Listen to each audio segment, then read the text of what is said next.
Dear student, good morning. आज हम आप लोगों को केमिस्ट्री क्लास 12 में चैप्टर 2 जो चल रहा है उसमें अल्कोहल पढ़ा रहे थे। तो इस अल्कोहल के आज हम रासायनिक गुणों के बारे में बताएंगे। इसमें आप लोग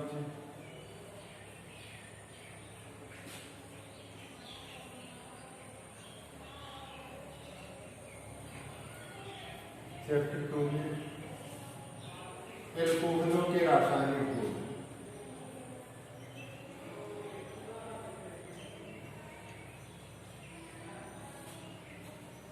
अल्कोहलों के रासायनिक, इसमें हम आप लोगों को बताएंगे अल्कोहलों के रासायनिक गुण क्या है। अब अल्कोहलों के रासायनिक गुण में सबसे पहले आप जानेंगे अल्कोहलों की क्षार धातु के साथ अभिक्रिया। नंबर 1 में है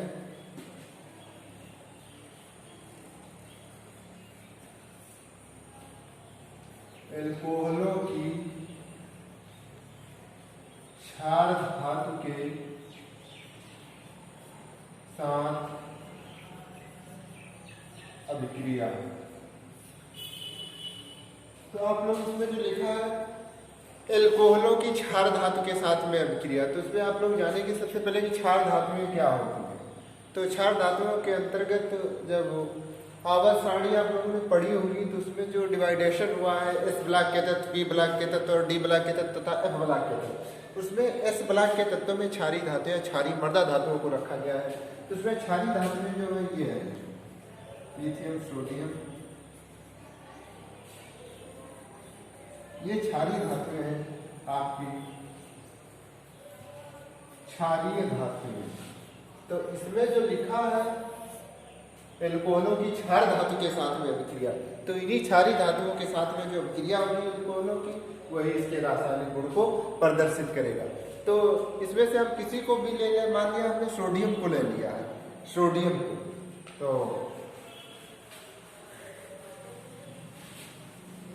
आप लोग ध्यान से देखेंगे अल्कोहलों की क्षार धातु के साथ अभिक्रिया। अल्कोहल का सामान्य सूत्र ROH होता है, जिससे मान लीजिए ROH क्या है, अल्कोहल। तो इसमें अल्कोहलों के दो अणुओं को लिया जाता है, तो हमने यहाँ पर एक और अणु ले लिया ROH। अल्कोहल के दो अणुओं को लेकर के उसमें सोडियम धातु के साथ में अभिक्रिया करा दी जाती है। यहाँ पर यह जो कि एक क्षार धातु है, सोडियम क्षार धातु है। अब यहाँ पे क्या बनेगा, एल्काइक्साइड, धातु एल्काइक्साइड प्राप्त होता है। तो ये जो अल्कोहल है धातु से अभिक्रिया है, तो यहाँ पर जो प्राप्त होगा उसका नाम होगा धातु एल्काइक्साइड। अब धातु एल्काइक्साइड में क्या होता है, जिससे मान लो यहाँ पे R है, RONA, जिससे मान लो RONA, तो ये धातु है, ये एल्काइक्साइड है। तो आप लोग समझ चुके हैं कि धातु एल्काइक्साइड किस प्रकार से प्राप्त होता है। तो यहाँ पर धातु एल्काइक्साइड प्राप्त होता है। अब यहाँ पर इसकी वैलेंसी हम लोग कर लेते हैं, देखना ध्यान से वैलेंसी किस प्रकार से होती है। R यहाँ पर 2 है, यहाँ पे R एक है, इसको 2 से गुणा किया जाएगा। ऑक्सीजन 2 हो गया, ऑक्सीजन इधर भी 2 है, सोडियम इधर 2 हो गए, इधर भी 2 है। अब देखिए साथ में हाइड्रोजन H2 बचा है, यहाँ पर H2 बचा है। अब आप लोग जब इसको कर चुके हैं तो इसमें देखना था ये H2 बचेगा, H2। या हम इसको इस प्रकार से लिख सकते हैं, मान लिया, या हम इसको इस प्रकार से लिखेंगे,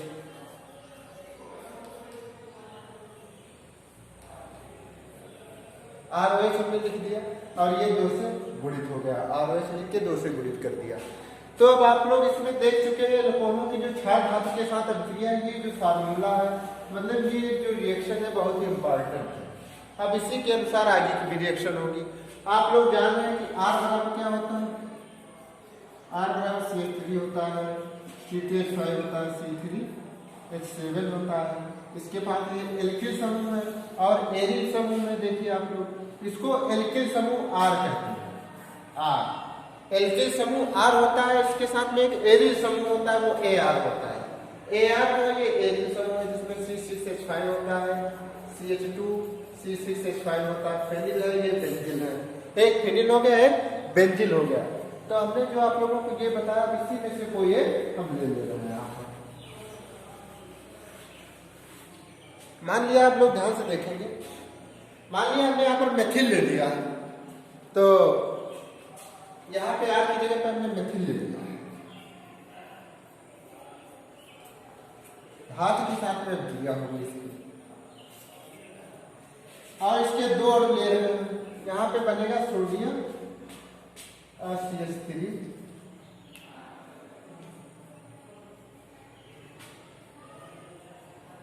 ओ ये इसका नाम होगा सोडियम मेथॉक्साइड, ये जो बनेगा इसका नाम हो जाएगा सोडियम मेथॉक्साइड।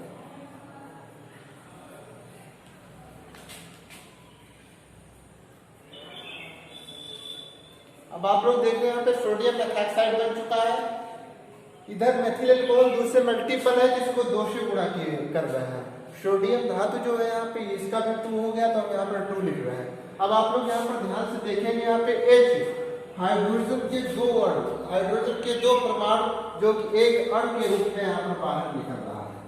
तो इस प्रकार से ये रिएक्शन आप लोग समझ गए।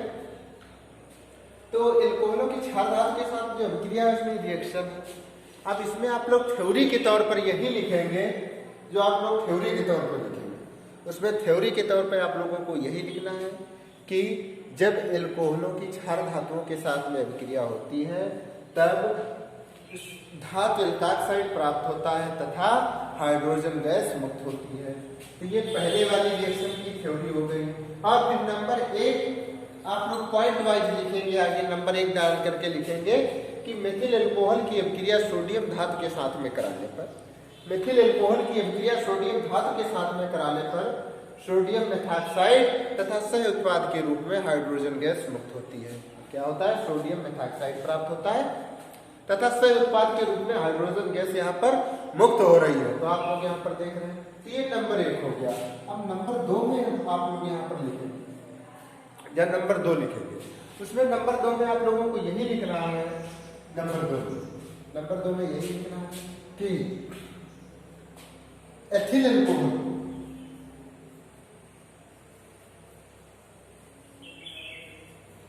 क्षार धातु के साथ में अभिक्रिया कराने पर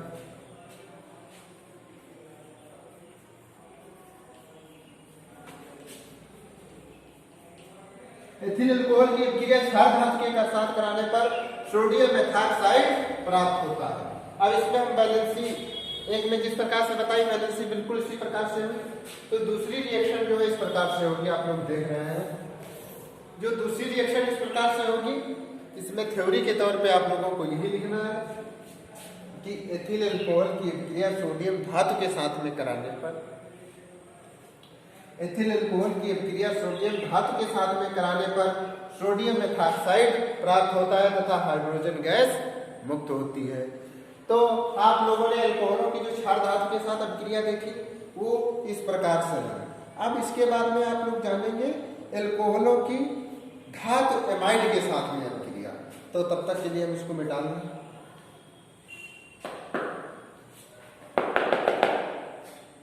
एल्कोहलों की धातु एमाइड के साथ में रिएक्शन जो है अगली हेडिंग है।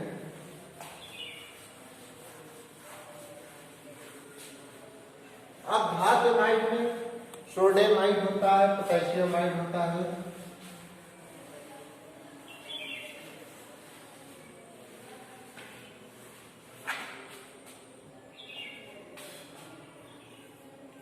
एल्कोहलों के रासायनिक रूप में होता है कि एल्कोहलों की धातु एमाइड के साथ में अभिक्रिया।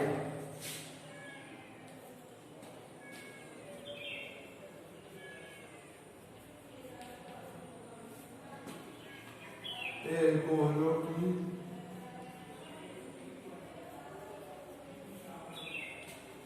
धातु एमाइड के साथ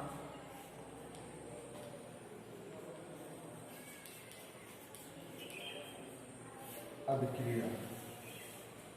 अब यहाँ पर जो एल्कोहलों की धातु एमाइड के साथ में अभिक्रिया है उसमें हम आप लोगों को बताएंगे कि धातु एमाइड क्या होता है। देखिए ध्यान से, एमाइड होता है COMH2,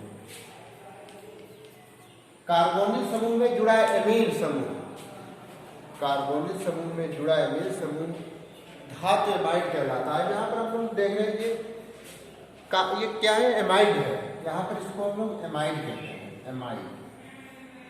अब इसके साथ में हमने मान लिया पोटेशियम को जोड़ दिया या सोडियम को जोड़ दिया, तो इससे जो भी प्राप्त होगा वो क्या होगा, धातु एमाइड होगा। जैसे मान लो हमने यहाँ पर जोड़ा है Na को जोड़ा, तो जब Na को जोड़ेंगे तो NaCO2, इसका नाम हो जाएगा सोडामाइड। तो ये जो है इसका नाम हो जाएगा सोडामाइड। अब इसके बाद में आप लोग जानेंगे पोटेशियमाइड के से होता है, जैसे मतलब ये KCOH2 पोटेशियमाइड, ये पोटेशियमाइड हो जाएगा और ये सोडामाइड हो जाएगा। अब इसमें हम इसके किसी एक के साथ में रिएक्शन करवा रहे हैं।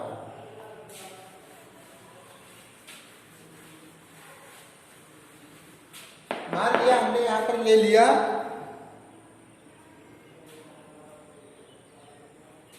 NaNH2, मान लिया यहां पर एल्कोहल ले लिया,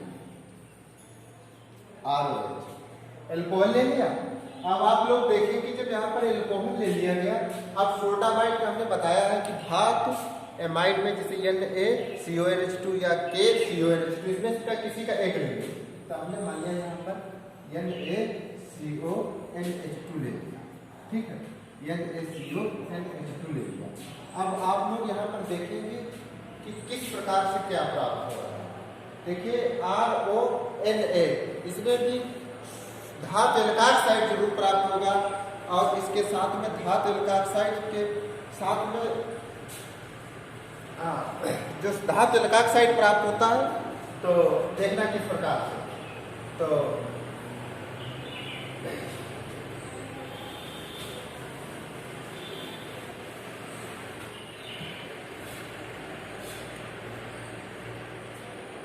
एल्कोहल की धातु एमाइड के साथ में जो विक्रिया देखना था, यहाँ पे मान लिया हमने ROH ले लिया एल्कोहल, ठीक, और एमाइड जो होता है जिससे मान लीजिए NaNH2 है, ये है एमाइड।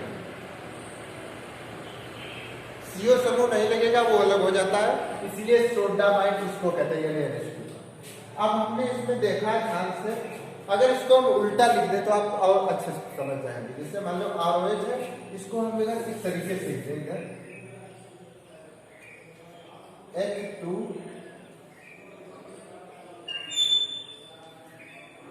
NH2, चाहे इस तरीके से लिखो और चाहे NH2 लिखो।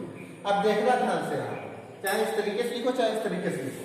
अब इसमें क्या होता है, RONA यहाँ पर अलग हो जाएगा, RONA यहाँ पर अलग हो रहा है, और इसके साथ में ये जो है NH3 बाहर हो रहा है, NH3 बाहर हो रहा है, RONA अलग हो रहा है। तो ये एल्कोहल हो गया और ये सोडामाइड हो गया, अमोनिया बाहर हुआ, ये जो हुआ धातु एल्काक्साइड इसका नाम।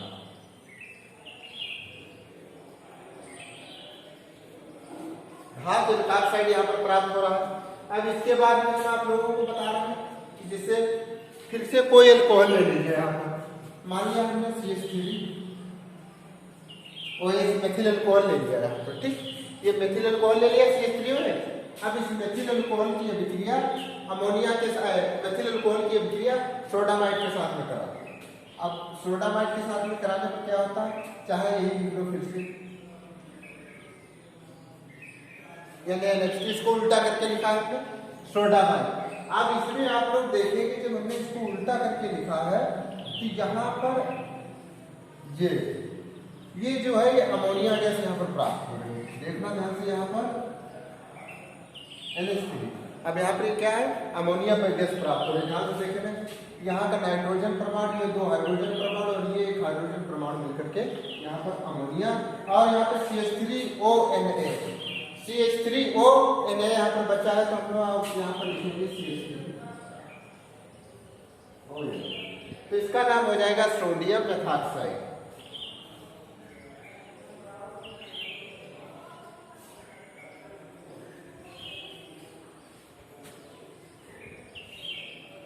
तो इसकी थ्योरी इस प्रकार से लिखना है पहले वाली थ्योरी यही लिखना है कि एल्कोहल को धातु एमाइड के साथ में अभिक्रिया कराने पर अमोनिया गैस तथा धातु एल्कोक्साइड प्राप्त होते हैं। और उसके बाद में नंबर 1 जब डाल के लिखोगे उसमें आप लोगों को यही लिखना है मेथिल एल्कोहल की अभिक्रिया सोडामाइड के साथ में कराने पर, ये मेथिल एल्कोहल है और ये सोडामाइड है। एथिल एल्कोहल की अभिक्रिया सोडामाइड के साथ में कराने पर सोडियम मेथॉक्साइड और अमोनिया गैस प्राप्त होते हैं। तो इस प्रकार से इसकी थ्योरी हो गई। अब इसके बाद में नंबर 3 में आप लोग लिखेंगे, यहाँ पे मैं एथिल एल्कोहल लिखूंगा CH2OH। एथिल एल्कोहल के साथ में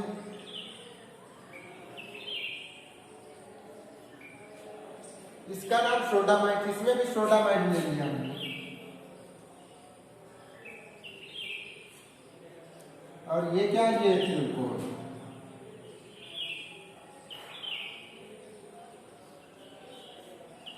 एथिल एल्कोहल प्लस सोडामाइड हो गया। तो यहाँ पे क्या बनेगा, यहाँ पर देखिए इसमें भी अमोनिया गैस ये अलग हो रही है। जब यहाँ पर ये अमोनिया गैस है इसकी अलग हो रही है, अमोनिया गैस अलग हो रही है, इसके बाद में क्या बनेगा, सोडियम मेथॉक्साइड जो C2H5ONA, ये सोडियम मेथॉक्साइड यहाँ पर प्राप्त हो गया है, सोडियम मेथॉक्साइड। अब इसकी भी थ्योरी बिल्कुल इसी प्रकार से लिखना है सोडियम मेथॉक्साइड की, कि इसमें एथिल एल्कोहल की अभिक्रिया सोडामाइड के साथ में कराने पर सोडियम मेथॉक्साइड प्राप्त होता है तथा सह उत्पाद के रूप में अमोनिया गैस मुक्त होती है। अब इसके बाद में हम आप लोगों को बताएंगे ग्रिग्नार्ड अभिकर्मक से अभिक्रिया, ग्रिग्नार्ड अभिकर्मक से अभिक्रिया।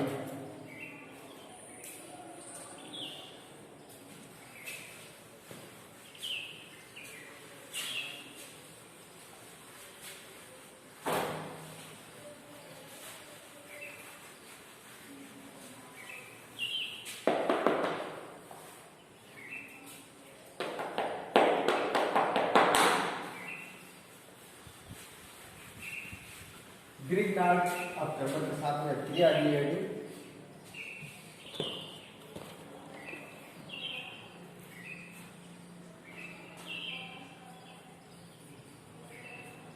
ग्रिग्नार्ड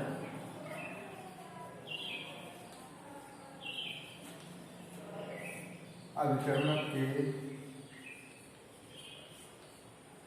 साथ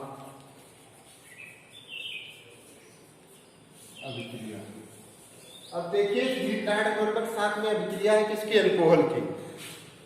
तो सबसे पहले आप लोग जानेंगे जिसे अल्कोहल हमने यहाँ पे आरओएच लिख लिया, ठीक, आरओएच अल्कोहल लिख लिया। और प्लस ग्रिग्नार्ड अभिकर्मक में होता है RMgX, ये ग्रिग्नार्ड अभिकर्मक है। अब इसमें क्या होता है, RMgX है। अब इसमें RX पहले ये R और ये X यहाँ का अलग हो जाएगा, ठीक है।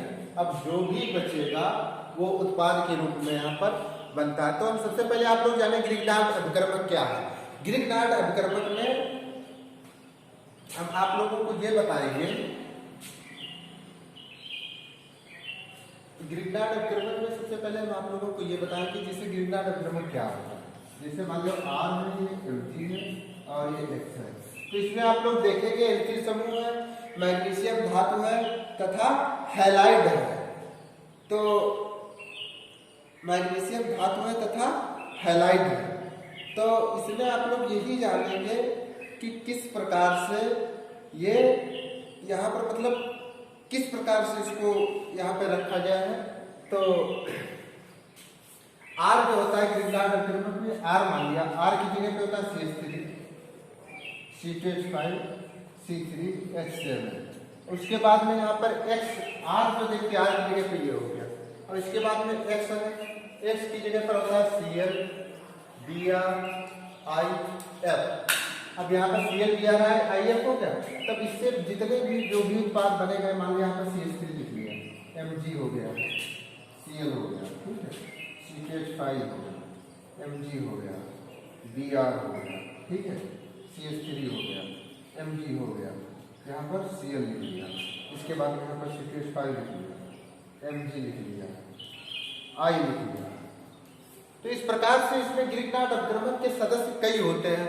तो इनमें इतने ज्यादा मात्रा में जो सदस्य होते हैं, तो इसमें आप लोग जान लेंगे कि इसका नाम एथिल मैग्नीशियम आयोडाइड हो जाएगा, इसका नाम एथिल मैग्नीशियम क्लोराइड हो जाएगा, इसका नाम एथिल मैग्नीशियम ब्रोमाइड हो जाएगा, और इसका नाम हो जाएगा मेथिल मैग्नीशियम क्लोराइड। तो इस प्रकार से जितने भी हैं आप सबको जानते हैं किस प्रकार से ये सब होते चले जाएंगे। तो इसमें जो भी है अब आप लोग ध्यान से देखेंगे किस प्रकार से यहाँ पर बनेगा। तो हाँ, अब हम इसको मिटा दे रहे हैं।